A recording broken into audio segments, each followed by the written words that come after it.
gente também está lidando com uma geração cada vez mais depressiva e ansiosa. E aí, se eu te disser que isso também tem a ver com o anticoncepcional... Com certeza. Porque o buraco é mais embaixo. Isso, o buraco é muito mais embaixo. Quando a gente cicla, voltando para a história da ciclicidade da mulher, quando a gente ovula, porque eu digo muito, o evento mais importante do ciclo menstrual não é a menstruação, é a ovulação. É a ovulação. Esse é o evento mais perfeito e importante do ciclo menstrual. Quando a mulher ovula, por que ele é tão importante? Porque depois tem a formação de uma estrutura no ovário chamado corpo lúteo. Essa estrutura produz um hormônio que hoje está relacionado à neuroplasticidade. Que está relacionado ao relaxamento, Tudo. à calma, e não a mulher ficar neurótica, ansiosa.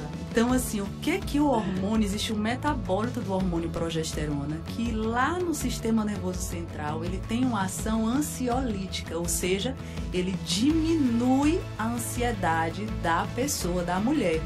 Então, imagina uma adolescente, porque a gente vai voltar para a história que você contou no começo. Uma adolescente que acabou de menstruar. E que é normal, porque o organismo dela ainda está entendendo o que é aquilo ali. É normal, às vezes, a mensagem ser enviada, às vezes não. Então, é esperado, nos primeiros anos após a primeira menstruação, de ela ter uma certa irregularidade do ciclo. Faz parte do processo de amadurecimento de algo chamado eixo hipotálamo-hipófise-ovário. E aí imagina que ela vai a uma consulta com o ginecologista, porque o ciclo dela está irregular. Bem entre aspas. Bem entre aspas. E aí o ginecologista, o que é que vai passar para ela? Anticoncepcional, para regular o ciclo. Para regular o ciclo, né? E aí o que acontece? O sistema nervoso central dela está ainda num total processo de neuroplasticidade. A gente sabe que isso se finda por volta dos 25 anos de idade.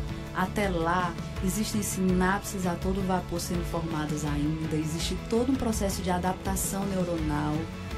E esse período é importantíssimo para o aprendizado, para a diminuição de ansiedade, para o entendimento das emoções, para tudo. E se eu me privo, ou seja, se eu privo aquela adolescente de produzir um hormônio que é essencial para controlar as emoções dela e deixar ela mais tranquila e relaxada, que é a progesterona, é natural que ela, na vida adulta, seja uma mulher depressiva e mais ansiosa. Com certeza. Então, assim, o buraco é muito... E aí vai um buraco ainda mais embaixo. É a mulher que vai ter uma adolescência inteira de privação de progesterona e, normalmente, uma tendência a ter mais estrogênios, né? Uma mulher estrogênica. O que a mulher estrogênica apresenta? Normalmente, gordura localizada, celulite, retenção de líquido... E as doenças todas associadas à predominância estrogênica. Mioma, endometriose, pólipo, SOP, tudo isso. E tem mais. A gente tá cavando um buraco que é até difícil de falar, porque não se fala muito. Eu digo, é polêmico, viu, gente? Polêmico, esse assunto é polêmico. Vamos cavar um pouquinho mais. Além de tudo isso, a pílula anticoncepcional, ela ainda promove uma alteração nas vilosidades intestinais, provocando um processo de desbiose. E no meu intestino, no nosso intestino, a gente produz também os neurotransmissores. Então, eu tenho mais de 50% de dopamina sendo produzida no intestino, mais de 80% de serotonina sendo produzida no intestino. Aí, se eu coloco uma mulher, e vamos lá, não tô nem falando só da adolescente, eu coloco qualquer ser humano para ter uma alteração intestinal, provocar uma alteração intestinal com o uso de um remédio, porque a pílula é um remédio. Imagina você tomar um remédio todos os dias, né? Não é normal. E aí você toma aquele remédio que vai alterar teu intestino, altera o neurotransmissor. Ainda mais, hipotiroidismo também tem relação, porque as mulheres que usam anticoncepcional têm aquele aumento do SHBG, né, que é aquela globulina que vai se ligar à testosterona, mas ela também, por tabela, tem o aumento da TBG, que é a globulina que se liga nos hormônios da tireoide. Então, qual a novidade? A menina que começa na adolescência a tomar anticoncepcional hormonal, quando tem uns 18 anos, ela já tem um hipotiroidismo, ela já tem alguma dessas doenças que estão relacionadas. Isso não é normal.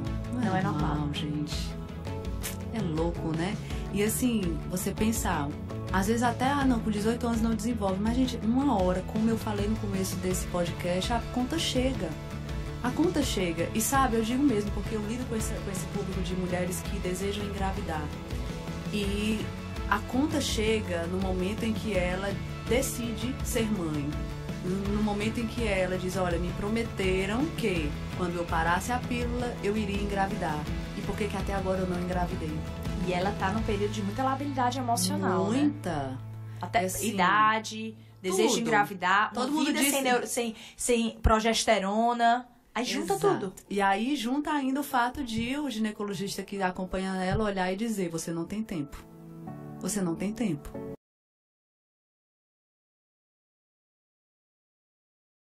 A conta chega no momento em que ela decide ser mãe. No momento em que ela diz, olha, me prometeram que quando eu parasse a pílula, eu iria engravidar. E por que até agora eu não engravidei? E ela tá num período de muita labilidade emocional. Muita. Né? Até idade, desejo de engravidar, sem progesterona. Aí junta tudo. E aí junta ainda o fato de o ginecologista que acompanha ela olhar e dizer, você não tem tempo.